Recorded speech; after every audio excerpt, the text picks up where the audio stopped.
మీరందరూ మీ ఇంటి దగ్గర ప్రార్థన చేస్తారా లేదా? మీ వ్యక్తిగత ప్రార్థన చేస్తారు. మీ వ్యక్తిగత ప్రార్థన చేసినప్పుడు ఎలా చేస్తారు మీరు? బయటికి వినబడేలా చేస్తారా, వినబడకుండా చేస్తారా? వినబడకుండా చేస్తారు.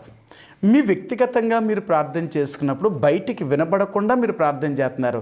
అలా చేస్తే ఎవరు కనబడుతుందండి? దేవుడు కనబడుతుందా? నిజంగా వినబడుతుంది అంటారా? వినబడుతుందా, వినబడదా? నిజమే.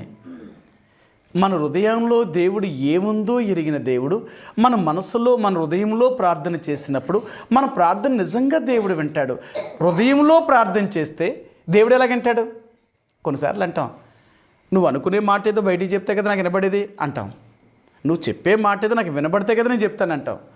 కానీ వినబడకుండా మనలో మనమే మాట్లాడకుండా అవతల వాళ్ళు దానికి ఏ సమాధానం చెప్తారు? కానీ మన దేవుడు అలా అంటాడు కదా, మనుషులకి వినబడకపోతే సమాధానం చెప్పలేరేమో కానీ